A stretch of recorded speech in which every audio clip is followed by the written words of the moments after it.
Sljedeća stanica – Smaragdni biser Homolja.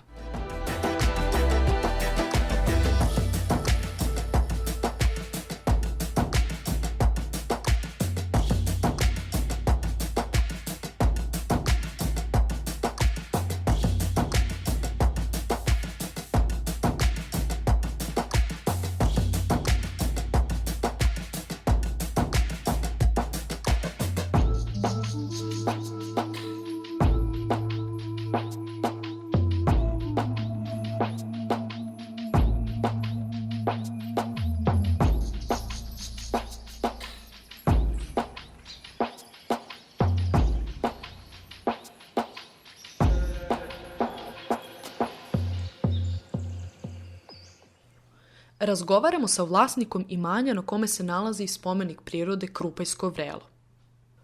U posljednje vreme ovdje imamo nešto od smještajnog prostora. Krenuli smo pre 10 godina da se bavimo seoskim turizmom. Ova godina je izuzetno posećena, valjda zbog zatvorenih granica ili magije interneta, ne znamo, još vidjet ćemo šta će biti narednih godina. Pa zaštita je urađena 1978. godine, prvi taj stepen zaštite, s tim što je 1995. nešto još strožije uvedeno. Te mere se menjaju iz godine u godinu. Nama to s neke strane godi, s neke strane nam ne godi, zato što sve što god treba da radimo, mi moramo da tražimo raznorazne saglasnosti od mnogih državnih institucija. Ko zna šta bi sve ovdje moglo da nikne u tom krugu od 9 hektara koji je zaštićen, da nema te zaštite. Bilo bi tu i divlje gradnje i raznih vikendica i deponija i svega i svačega. U krugu od nekih 25 do 30 km ima dosta toga da se vidi. Vrelo Mlave u Žagubici, manastir Gornjak koji je prema Petrovcu na Mlavi, onda Resavska pećina je isto u tom rasponu, vodopad Lisine, manastir Manasija. Ovo vrelo sa veoma čistom vodom, čija temperatura varira oko 10 stepeni Celzijusovih, predstavlja jedan od najjačih kraških izvora u Srbiji. Po morfologiji svog izvorišta, hidrološkim funkcijama i pratećim prirodnim obeležjima pripada grupi najreprezentativnijih gravitacionih vrela na Balkanu. Sljedeća stanica – prelepi vodopad na padinama Beljanice.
Vodopad Lisine, visok čak 25 metara, jedan je od najvećih vodopada u Srbiji. Nalazi se u istočnom delu Srbije, u podnožju planine Beljanice. Izvor Veliko Vrelo, reka Vrelo i vodopad Veliki Buk stavljeni su pod zaštitu prvog stepena još 1995. godine kao zaštićeno prirodno dobro od izuzetnog značaja. U blizini vodopada posetioci mogu uživati u razgledanju brojnih pećina, među kojima je i najpoznatija – Resavska pećina, stara čak 80 miliona godina. Javno preduzeće Resavska pećina, osim toga što upravlja spomenikom prirode Lisine, upravlja i speleološkim objektom Resavska pećina. Resavska pećina je jedna od najpoznatijih i najveća pećina u ovom delu Srbije, tako da je za preporuku svima da dođu da je obiđu.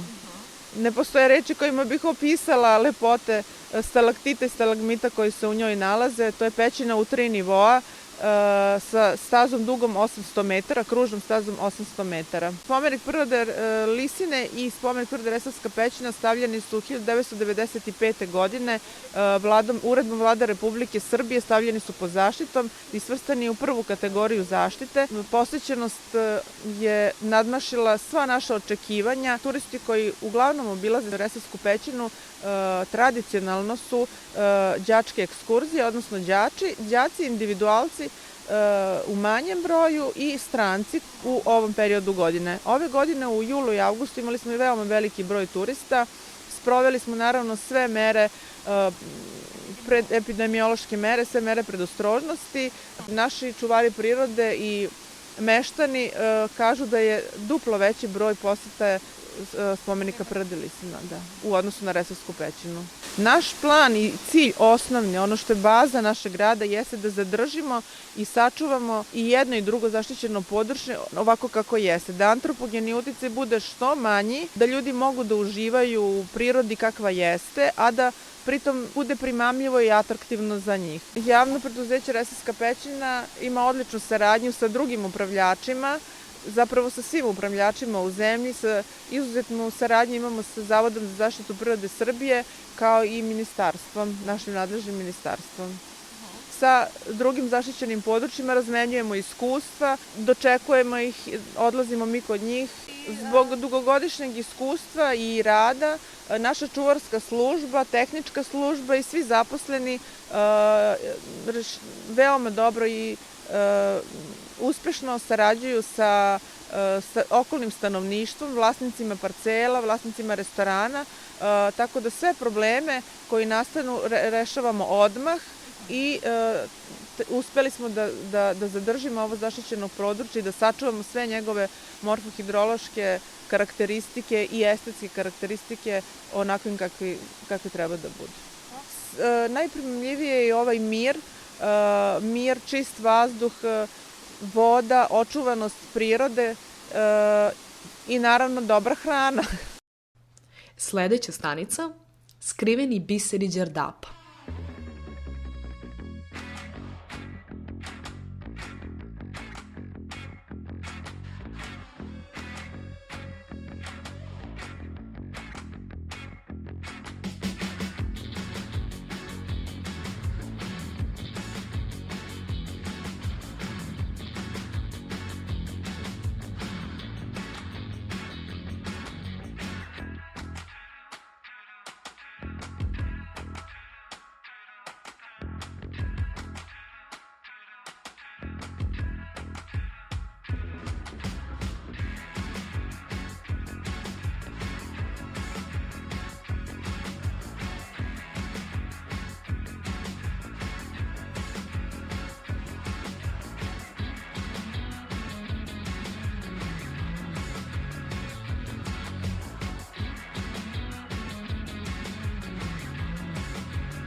Valja Prerast je od prošle godine promenila upravljača, to je sada naša firma, turistička organizacija, u stvari mi smo javna služba i onda smo preduzeli pre svega uređenje prilaza do ovog mesta, drvene mostiće, pročistili smo malo i taj kolski put i sam prilaz Kamenom mostu i može i stazom iznad samog Kamenog mosta ili kroz sam procep da se prođe na drugu stranu. Odatle se nastavlja pešačka staza koja je preko jednog vrha koji se zove Straža, odakle se vidi jedan dobar deo istočne Srbije, može da se spusti do Belog Izvorca i to je u stvari na neki način povezano područje, svega 2 kilometra se nalazimo vazdušnom linijom od tog drugog spomenika prirode.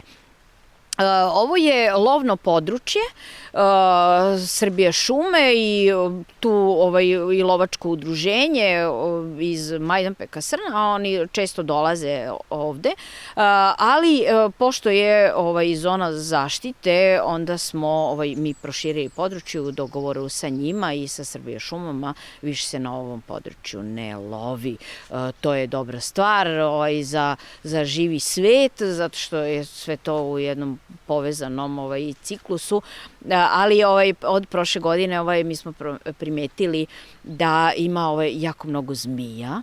Šta njima prija, ja to ne znam, nije ih bilo toliko ovih godina, ali neki predator koji s njima hrani nedostaje. To je još jedan od razloga što smo podigli nivo zaštite, a inače ovaj kameni most je bio spomenik prirode od evropskog značaja, a sad je ta deklaracija promenjena, sad se kaže od izuzetnog značaja.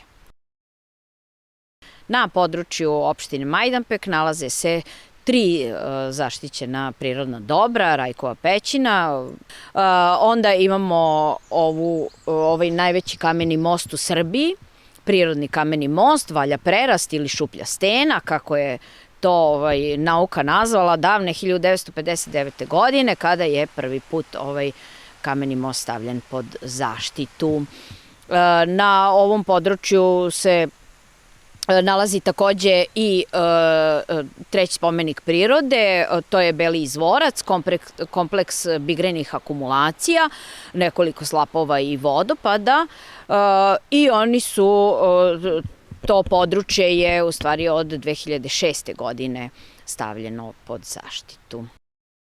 Mi kao radnici, a i sami radnici Srbije šume pokušavamo na sve moguće načine da predeo održimo čistim. Naša je misija, znači da ih nečemu naučimo i eto, to je u stvari prvo čime trebaju i turistički radnici da se bave ne samo promocijom, nego i učenjem tome kako zaštititi prirodu za buduća pokolenja. Pa evo jedan od načina na koji smo želeli da upravo to edukujemo naše posetioce je postavljanje ovakvih tabli. To su info table koje govore o osnovnim nekim odrednicama područja na kome se nalaze, da je ovo najveći kameni most u Srbiji, da ima 44,8 metra, visine 12 ospratnice i o živom svetu koji postoji na zaštićenim područjima. Ovde ćemo tokom iduće godine postaviti infotable koje su vezane za ptice, za leptire i vezano za lekovito bilje. U tom smislu se mi nadamo još bliskoj saradnji sa Prirodno-matematičkim fakultetom u Nišu, sa Biološkim fakultetom u Beogradu, Prirodno-matematičkim fakultetom u Novom Sadu. Upravljači zaštićenih područja, znači Rajkova pećina, Beli izvorac i Valja Prerast. Velika je odgovornost i zadovoljstvo čak upravljati zaštićenim područjem, nije to mala stvar, znači treba zadržati taj autentičan izgled zaštićenog područja i naravno za jednu odličnu saradnju sa Zavodom zaštitu prirode i ministarstvom to postižemo uz jedan veliki rad, samim tim preko programa upravljanja koja je na godišnjem nivou. Imamo odličnu saradnju, što se tiče i nekih stručnih saveta, a naravno i obogaćivanja tog prostora u skladu sa stepenom zaštite u kojem je već taj spomenik prirode. Ali ove godine je došlo do nekih izmena u tom programu poslovanja, tako ćemo da od prvog dana 2 ljudi tamo poslu, koji će naravno na jedan način da budu i vodiči, i čuvari, i na neki način edukatori posetilaca. Ova mala zaštićena prirodna dobra ostala su u senci našeg najvećeg nacionalnog parka. Nacionalni park Đerdap, prateći tok Dunava, prostire se u dužini od 100 km njegove desne obale, od Golupca do Karataša kod Kladova. Najmarkantnija crta reljefa i znak raspoznavanja ovog nacionalnog parka je grandiozna Đerdapska klisura, najduža i najveća klisura probojnica u Evropi. Nacionalni park već dugogodišnje ima dugogodišnji plodan rad na polju edukacije. Naravno, to je jedna i obaveza geoparka i to se sprovodi na onom, da kažem, najnižem nivou kroz posetu našim turističkim centrima, odnosno ovde vizitorskom centru Nacionalnog parka Đerdap gde se vi nalazite, kroz proučavanje postavke, edukativne i promo filmove. Isto to možete imati priliku u Golubačkom gradu, u Lepenskom viru. Međutim, i kroz neke malo već složenije programe kao što su radionice sa decom školskog uzrasta, a takođe i kroz zajednički rad sa našim visokoškolskim ustanovama i institutima. Bilo koje područje, pa uključujući područje Đerdapa, da bi postalo geopark mora da pre svega da posjeduje geološko nasleđe međunarodnog značaja, ali njega mora obavezno da dopunjuje i drugo prirodno nasleđe kao i kulturno-istorijsko nasleđe. Sve to ocenjuje Međunarodna komisija i na osnovu pozitivnog mišljenja te komisije UNESCO izglasava pristupanje date teritorije mreži geoparkova. Znači, samim sticanjem UNESCO-ovog statusa područje, znači sada je to geopark Đerdap, postaje automatski član evropske i svetske mreže geoparkova. Ceo koncept geoparkova je osmišljen da bi se pružila prilika pre svega ruralnim područjima da se razviju, jer obično na teritorijama gde je lepo razvijena geologija, znači to će biti neko gorje, vulkani, koralni grebeni, u principu nećete očekivati velika naselja, tako da su to obično ruralne sredine i u tome je njihova šansa da se razviju. Ovo je bila naša poslednja stanica.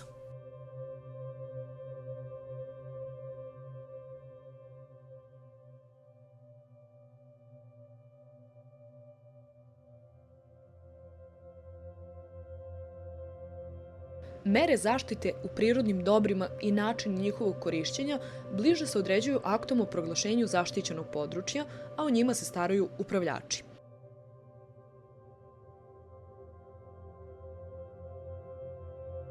Međutim, zaštita prirode je izuzetno kompleksan i odgovoran posao.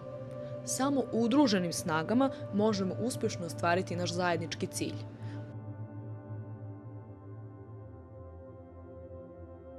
Očuvanje jedinstvene raznolikosti prirode naše zemlje.